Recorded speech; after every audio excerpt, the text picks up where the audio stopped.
Hello everyone, welcome to Kohli's Math Classes. In the last video, हमने क्या किया था इक्वेशन ऑफ द लाइन किया था. अब उसी से नेक्स्ट टॉपिक रिलेटेड है angle between the two lines. Angle between two lines. For example हमें यहाँ पे दो लाइंस दी हुई हैं a1 vector a1 plus lambda b1 and vector r is equal to a2 plus mu b2. ये जो फर्स्ट लाइन है वो A1 पॉइंट में से पास कर रही है और B1 के पैरेलल है and second line is passing to the point A2 and parallel to B2 vector. अब how to find the angle between these two lines. अब देखो फर्स्ट लाइन हमारे पास ये है A1 plus lambda B1 and this line is parallel to this line, this factor B1. इसके parallel है और सेकेंड लाइन ये हमारे पास सेकेंड लाइन है ये क्या A2 plus mu B2 and this line is parallel to vector B1 B2. ये B2 के पैरेलल है आपके पास. अब देखो अगर हम इसको देखें जो वेक्टर इन दोनों के बीच में है B1 और B2 के बीच में जो एंगल आएगा वही एंगल क्या आएगा इन दो लाइंस के बीच में आएगा. आप इसको प्रूव भी कर सकते हो क्योंकि बहुत सारे बच्चों के माइंड में कंफ्यूजन होती है कि कैसे आता है. जैसे हम इसको अगर हम आगे एक्सटेंड कर दें तो ये एंगल कितना है. सपोज कोई एंगल 1 है, ये एंगल 2 है और ये एंगल 3 है. This line is parallel to this. Angle 1 equal angle 2 के इक्वल होता है. That is the corresponding angles होता है. और इसी तरह से एंगल 2 किसके इक्वल होता है एंगल 3 के. That is again corresponding angle. ये आपने छोटी क्लासेस में पढ़ा हुआ है. तो दैट मीन्स एंगल 1 किसके इक्वल आता है एंगल 3 के इक्वल आता है. तो दैट मीन्स जो एंगल इन दो डायरेक्शंस के बीच में होगा वही एंगल क्या होता है इन लाइंस के बीच में होगा. तो that means our purpose is कि हम B1 और B2 दो वेक्टर्स के बीच में हमने क्या करना है एंगल को फाइंड आउट करना है. और दो वेक्टर्स के बीच में एंगल फाइंड आउट करना होता है हमें आता है हमें वेक्टर थ्योरी में पढ़ा हुआ है कि angle between the two vectors angle between two vectors that mean दो लाइंस के बीच में वही एंगल होगा जो दो वेक्टर्स के जो उनकी डायरेक्शंस के बीच में होगा B1 और B2 के बीच में होगा. वह फॉर्मूला होता है हमारे पास cos theta is equal to vector B1 dot B2 magnitude of B1 और magnitude of B2. Modulus of B1 modulus में क्या B1 डॉट B2 पर modulus of B1 modulus of B2 होगा हमारे पास. तो दैट मीन ये कंसेप्ट क्लियर है आपको कि हमें दो एंगल्स के बीच में दो लाइंस के बीच में वही एंगल होगा जो उनकी दो डायरेक्शंस के बीच में होता है. तो ये that mean we can find the angle between the two vectors B1 और B2 के बीच में हम एंगल को फाइंड आउट करके हम angle between the two lines को फाइंड आउट कर सकते हैं. अब ये तो हमारे पास हो गया वेक्टर फॉर्म. अगर हमने कार्टेशियन फॉर्म में लिखना है अगर हमने इसको किस में करना है कार्टेशियन फॉर्म में करना है तो हम B1 को लेट कर सकते हैं वेक्टर को. इसके कंपोनेंट्स को लेट करते हैं A1 I cap B1 J cap C1 K cap और B2 को A2 I cap B2 J cap C2 K cap. Put the values of B1 B2 here. cos theta is equal to अब इनका dot product लेना है A1 I cap B1 J cap C1 K cap dot A2 I cap B2 J cap plus C2 K cap. Upon में इसका क्या आएगा B1 का हमारे पास मैग्नीट्यूड कितने मैग्नीट्यूड कैसे निकालते हैं I के कंपोनेंट का स्क्वायर J के कंपोनेंट का स्क्वायर K के कंपोनेंट का स्क्वायर यहां से आएगा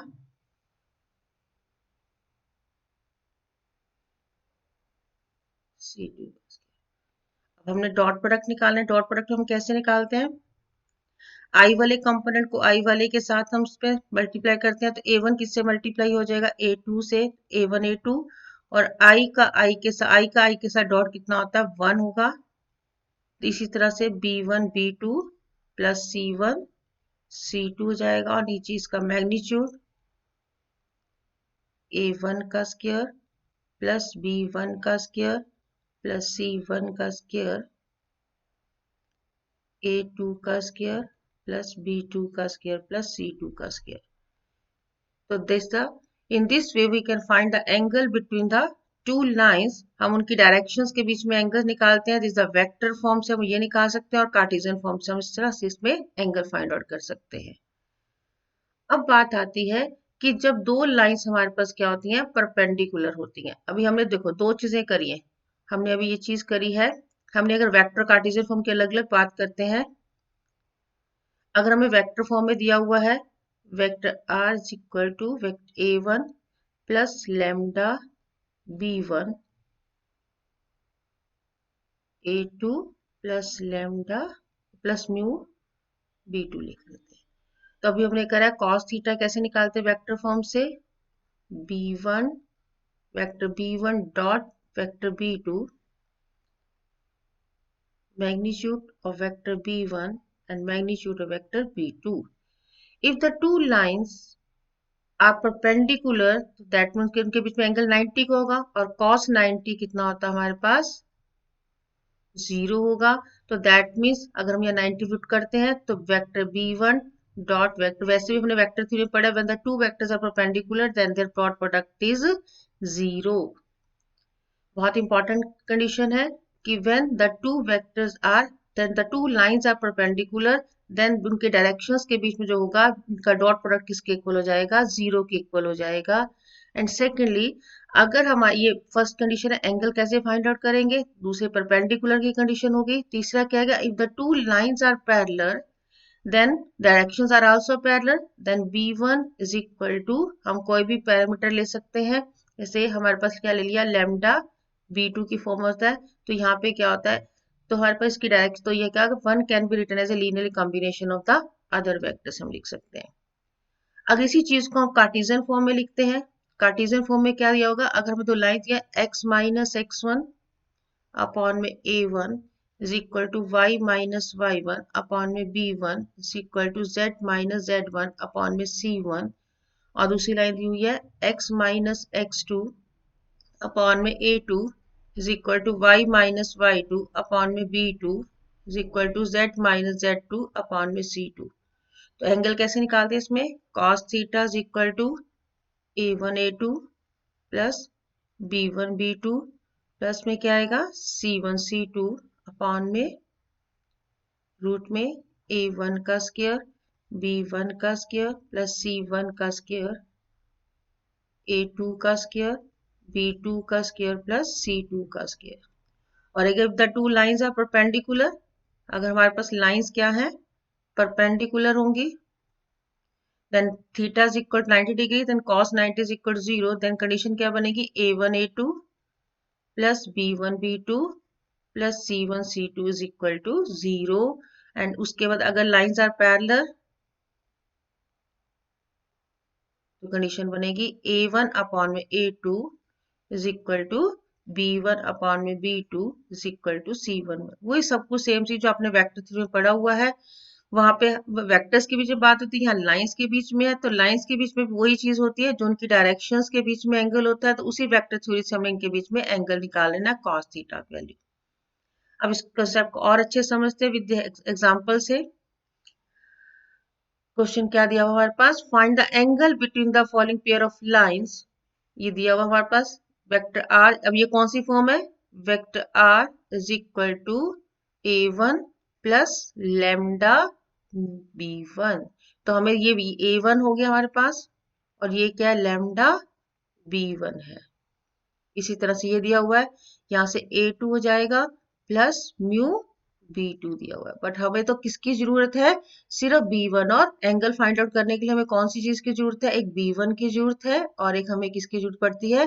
B2 की जरूरत पड़ती है। तो हमने b1 b2 को फाइंड आउट करना है। वेक्टर b1 कितना है हमारे पास, i cap plus 2j cap plus 2k cap, और वेक्टर b2 कितना दिया हुआ हमारे पास, 3i cap plus 2j cap plus 6k cap. Now you want to find the angle between these two lines. So cos theta b1 magnitude of B dot product लेंगे पहले b1 vector b1 का dot b2 के साथ, और magnitude of vector b1 and magnitude of vector b2। अब लिखते हैं i plus 2j cap plus 2k cap dot 3i plus 2j cap plus 6k cap और में इसका मैग्नीट्यूड v1 का, i का कंपोनेंट यहाँ पे कितना है 1 का स्क्वायर प्लस j के साथ 2 का स्क्वायर है प्लस 2 का स्क्वायर।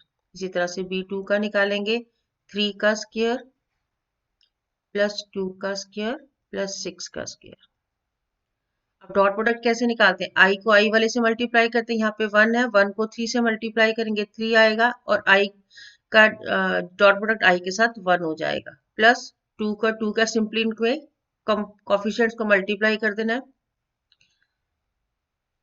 12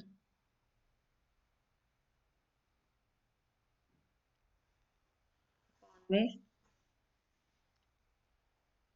1 प्लस 4 प्लस 4 यहाँ से आएगा 9 प्लस 4 प्लस में कितना आ जाएगा 12। दैट मीन्स ये बनेगा हमारे पास 19 ऑन में रूट में 9,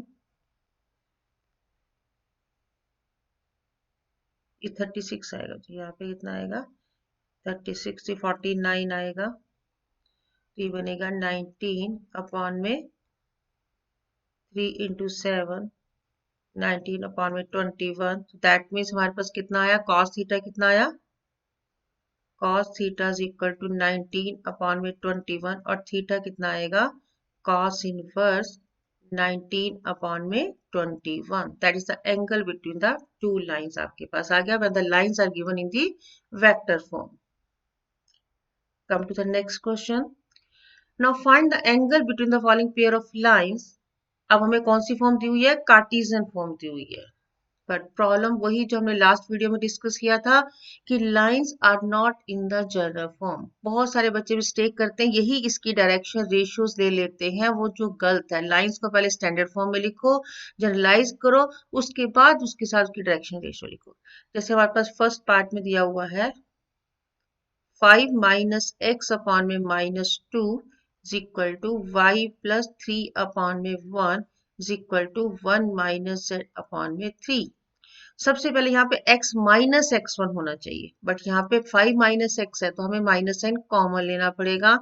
x माइनस 5 अपॉन में -2, ये तो पहले ही ठीक है। y माइनस -3 अपॉन में 1, यहाँ से माइनस साइन कॉमन लेना पड़ेगा। z माइनस 1 अपॉन में 3, तो ये क्या है, माइनस माइनस कैंसिल हो गया। x माइनस 5 अपॉन में 2 is equal to y minus -3 upon 1 equal to z minus 1 upon में -3। तो हमारे पास क्या बना, ये नीचे वाले, अब हमने जनरलाइज कर लिया इसको, तो इसकी हमारे पास डायरेक्शन रेशियोज क्या बनेंगे, b1 वेक्टर कंपोनेंट्स क्या बनेंगे, a1 और b1 और c1 कितना आएगा 2 1 एंड -3। इसी तरह से हम दूसरी इक्वेशन को भी ठीक करेंगे, वहां पे क्या x अपॉन में 3 है, 1 माइनस वाई अपॉन में -2, z प्लस 5 अपॉन में -1, x अपॉन में 3, यहाँ से माइनस साइन कॉमन लेंगे क्योंकि y माइनस y1 होना चाहिए, बट यहाँ पे 1 माइनस y है, y माइनस 1 अपॉन में -2, z प्लस 5 अपॉन में -1, माइनस माइनस कैंसिल हो जाएगा। तो now the equation is in the general form.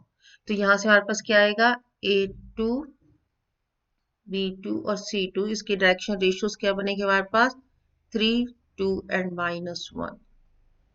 Now formula use करते हैं, cos थीटा का फॉर्मूला क्या था हमारे पास, a1 a2 कार्टेशियन फॉर्म में b1 b2 plus c1 c2 upon में A1 का स्क्वायर प्लस B1 का स्क्वायर प्लस C1 का स्क्वायर A2 का स्क्वायर प्लस B2 का स्क्वायर प्लस C2 का स्क्वायर। अभी वैल्यूज पुट कर दो।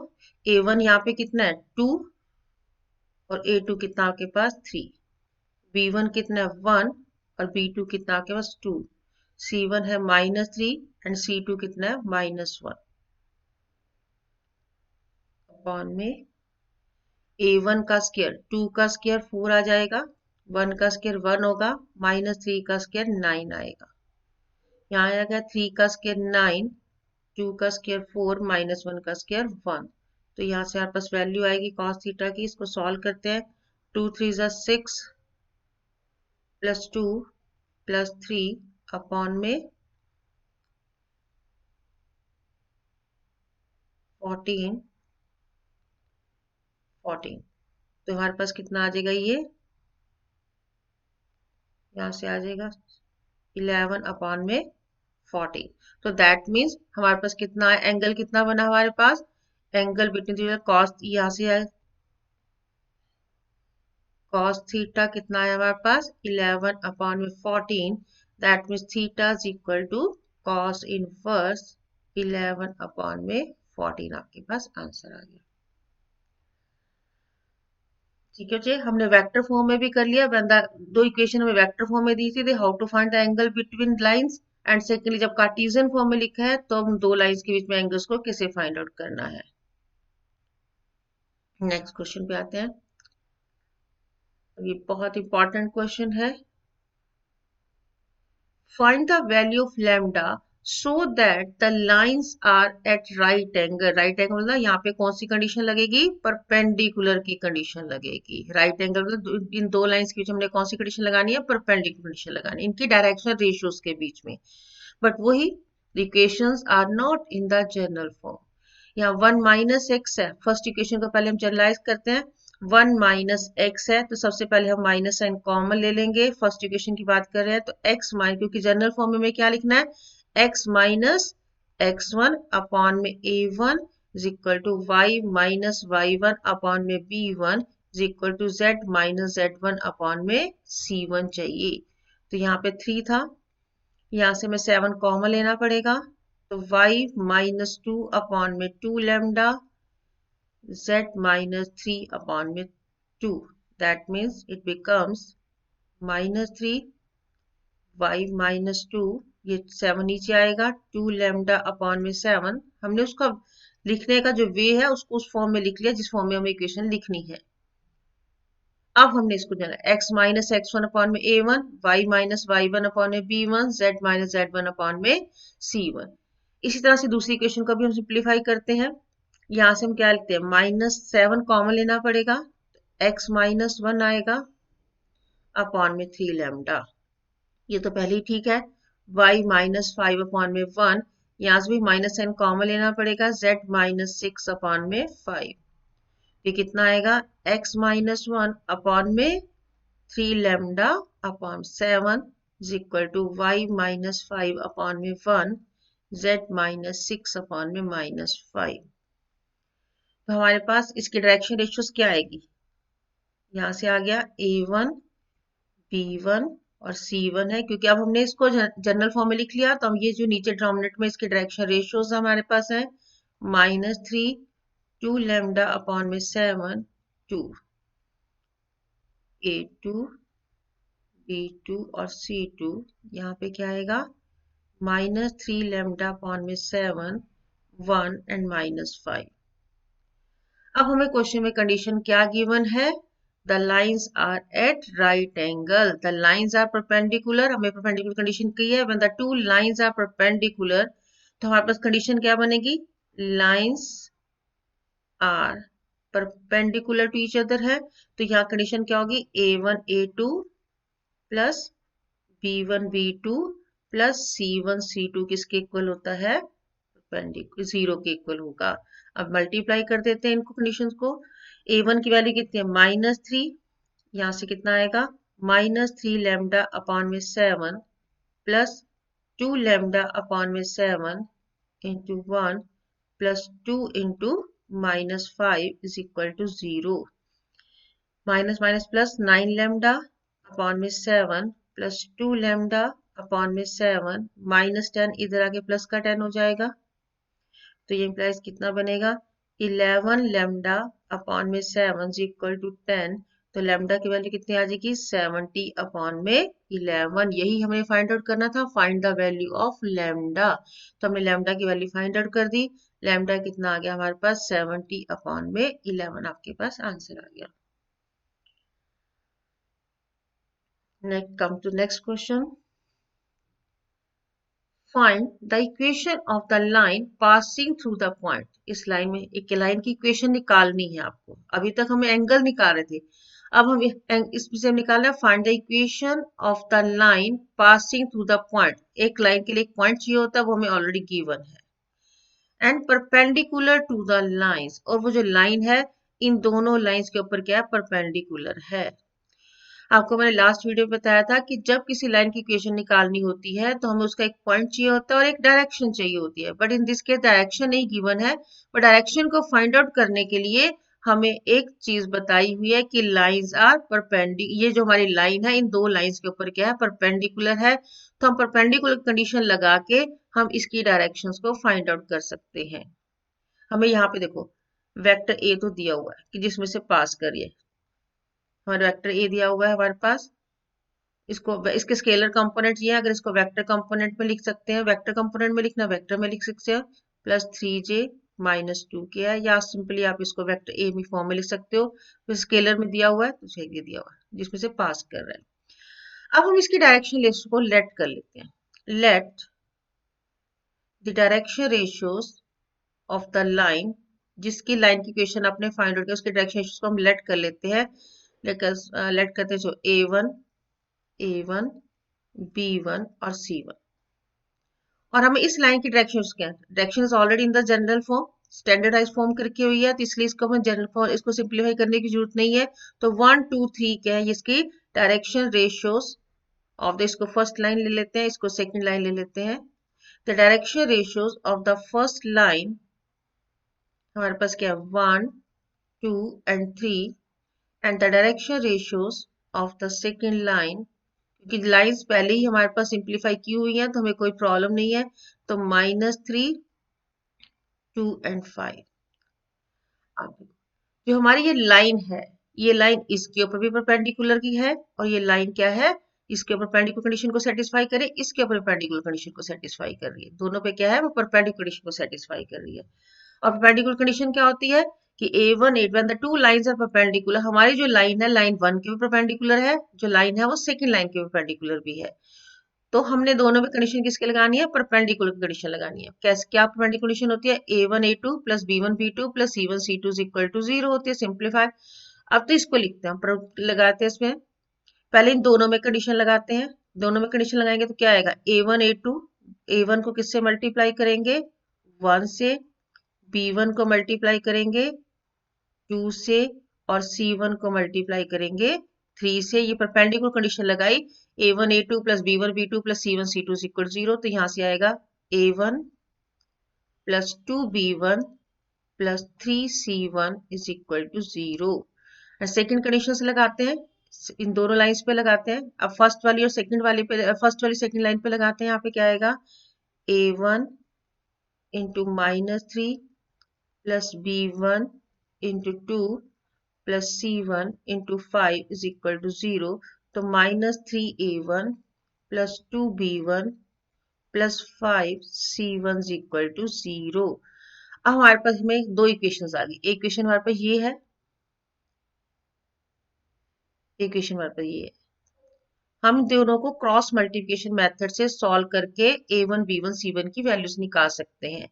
अब क्रॉस मल्टीप्लिकेशन कैसे करते हैं, क्रॉस मल्टीप्लिकेशन मेथड आप लोगों ने 10th क्लास स्टैंडर्ड में भी किया हुआ है। क्रॉस मल्टीप्लिकेशन कैसे सॉल्व करते हैं इसको, हमारे पास कैसे करते हैं सेकंड ऐसे लिखते हैं इसको A1 B1 C1 जिसकी वैल्यूज फाइंड आउट करनी है। सबसे पहले सेकंड टर्म, इसकी सेकंड टर्म ये वाली, इसकी सेकंड टर्म, इसकी यहाँ पे 2 2 है तो हमारे पास क्या आएगा 2 और 2 आएगा।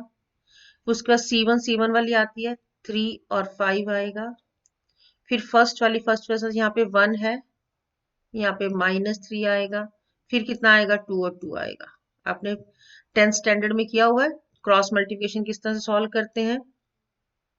अब कैसे फाइंड आउट करेंगे, A1 इसको इससे मल्टीप्लाई करेंगे, 2 5 10 -6 ऐसे मल्टीप्लाई, इसको मल्टीप्लाई फिर माइनस में इसको multiply is equal to B1, 3 को -3 से किया -9 -5 इज इक्वल टू C1, यहाँ से आएगा आपके पास 2 माइनस माइनस प्लस का 6 हो जाएगा। पहले इस तरह से करते हैं फिर इस साइड से करेंगे, और इस साइड से किया माइनस, पीछे माइनस का साइन आएगा, A1 अपॉन में 4 is equal to B1 upon में माइनस का 14 is equal to C1 upon में 8।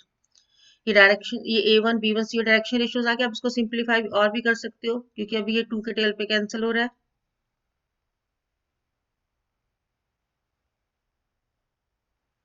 A1 B1 C1 हमारे पास, यानी कि हमारी रिक्वायर्ड लाइन की डायरेक्शन रेशियोज के आगे हमारे पास -2 2 -7 एंड 4 आपके पास इसकी डायरेक्शंस आ गई, 2 -7 और 4 इसकी, ये किसकी वैल्यू आ गई A1 B1 C1 की।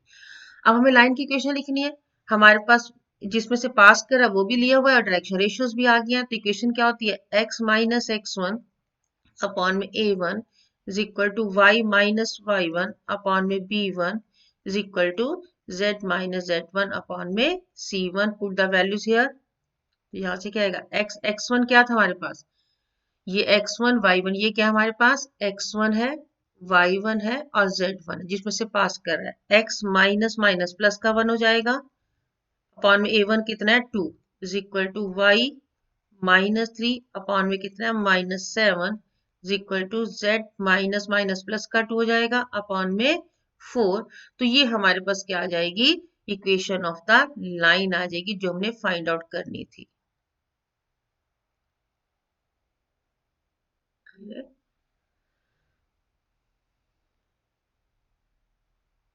आई थिंक इसका आपको क्लियर हो गया। अगर इसमें इस क्वेश्चन को करने का एक और भी वे है, एक तो मैं यहाँ पर परपेंडिकुलर कंडीशन लगाई, एक वेक्टर कंसेप्ट में हमने एक बात की थी कि अगर B1 क्रॉस B2 क्या होगा, हमारे पास B1 क्रॉस B2 क्या होता है, अगर क्रॉस प्रोडक्ट की डेफिनेशन पढ़ी हो, gives a vector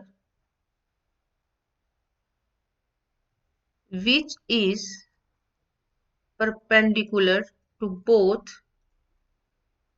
vector B1 and B2। तो हम इसको, अगर हम सिंपली B1, इस क्वेश्चन में अगर सिंपली हम वेक्टर B1 क्रॉस B2 भी निकाल देते तो हमें उसकी डायरेक्शन मिल जाती, ठीक है। तो जिस तरह से हमने इस क्वेश्चन को किया था, हमने इस तरह से किया था, हम इसको किस तरह से क्वेश्चन को अपने परपेंडिकुलर कंडीशन लगा के की, अगर हम इसको सिंप्लीफाई ऐसे कर देते कि B1 क्रॉस B2 से भी हम इसको वेक्टर, इसकी डायरेक्शंस को निकाल सकते थे। तो B1 क्रॉस B2 में क्या था हमारे पास, क्वेश्चन था B1 क्या था हमारे पास, क्रॉस प्रोडक्ट कैसे निकालते हैं, B1 वेक्टर हमें दिया हुआ था, वेक्टर B1 था हमारे पास I plus 2j plus 3k, और यहाँ पास B2 कितना था हमारे पास, माइनस का 3i कैप प्लस का 2j कैप प्लस का 5k कैप।